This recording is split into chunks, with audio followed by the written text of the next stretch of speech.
Hello, everybody. It's me, slash Sister Jen, your ever colorful guide to everything strange, dark, and twisted. Today, I am here to talk to you about someone very important, and her name is M3GAN. M3GAN is a dark horror comedy that really gets to the core of a lot of very dark topics. Everything from consumerism to fear of parenting to fear of children, which Lord knows I know how creepy kids can be. Um, it also gets deep into smart technology and how not having the proper safeguards built into code can literally turn into a disaster. As the parent of a 9-year-old girl, which Katie is a 9-year-old girl in this film. I have to say this movie was absolutely frightening. I was just watching this from a parent's perspective, and just the fact that our children are so connected to devices is scary alone. But to see the way that Katie almost becomes addicted to M3GAN, the way that she screams and begs for her, reminds me, now mind you, on a much smaller scale, of when my kid asks for more screen time. You know, sometimes she will bargain and beg and ask however she can to try and get more screen time. Now, I'm also the type of person that has a Google speaker in literally every room in my house. Now, don't judge. You've got one in your pocket. You've likely got one in your hand right now, and you're watching this video on a Google speaker. It's just, it's not the same thing, you know?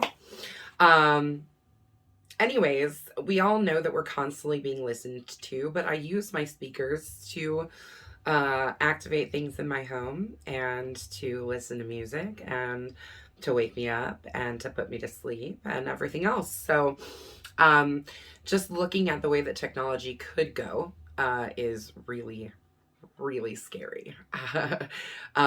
Even just the robot of Elsie, which is seen inside of Gemma and Katie's house, is a little creepy. The story becomes really, really absurd, and I actually found myself laughing out loud while watching the movie, and that doesn't happen with me very often.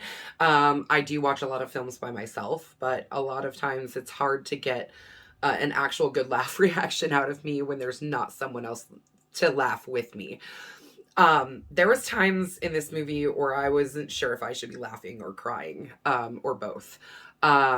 But I do remember one of the last times that I really, really laughed hard in a horror film was *Malignant*. And that was from the same writing team of James Wan and Akilah Cooper, that brought us M3GAN. So, you know, I mean, I can't say that I love everything that James Wan has done, but I do appreciate his love of the genre. And he definitely has a very, very huge knowledge and love for everything in the horror world. And I understand, you know, his place in this horror world. But speaking of people that are making amazing films, the director, Gerard Johnstone, who's from New Zealand, he just brings this comedic tone it's an undertone. Like, at the core, this is a scary ass story. But the undertone is so funny because it's like this weird uncanny valley, but it's laughable. You know? I mean, there's just so many things that made me giggle and laugh. And Allison Williams and Violet McGraw were so great. Their on-screen chemistry is so good, and you can see them growing. I don't want to say growing as actors, but you can see them growing as the characters grow together, as they get to know each other better. And just their chemistry on screen is so great.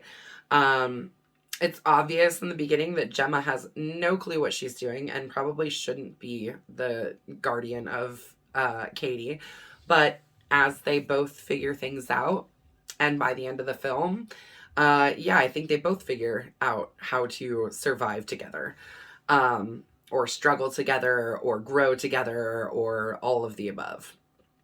Now, let's talk about M3GAN herself, because she is something literally out of my nightmares. A completely sentient robot that thinks and learns and modifies and recodes itself and changes its own behavior. Nope. I'm going to say no. Big ol' no. That's like if Chucky didn't even have a soul. Like, at least he has the soul of a sadistic serial killer. But no, M3GAN has no soul. She doesn't scoff a bit at killing someone. Her only main objective is to protect Katie. And that's creepy. But at the same time, she's also really, really funny. All of her little musical numbers, she sings to Katie quite a few different times. And that dance number, can we all, like, even if you haven't seen the movie yet, you're familiar with the dance. And yeah, there's just nothing scarier than seeing a child run on all fours through the forest as well. So, you know, I mean, it's one of those films that, yeah, it made me laugh. It almost made me cry in a couple of different parts, and it scared the crap out of me in the most hilarious and like kind of soul crushing way. My final thoughts. I absolutely loved this film. It was a fun and fast watch. The action was constant. It was acted greatly by everyone in the film was great. There wasn't a single person that was in this movie that I was like, they sucked. Yeah, no, all the acting was great. The direction was amazing. The story was hilarious and original and just something different. And I cannot wait to see what comes from Akilah Cooper next. Yeah, she's amazing. That said, thanks for taking time out of your day to hear my reaction and thoughts on M3GAN. Let me know what you all thought in the comments down below. And don't forget to stab that like button, slash the subscribe button, and ring the grave bell so you get a notification every time that we post a video. Until next time, I am /Sister Jen, and I will see you in the afterlife.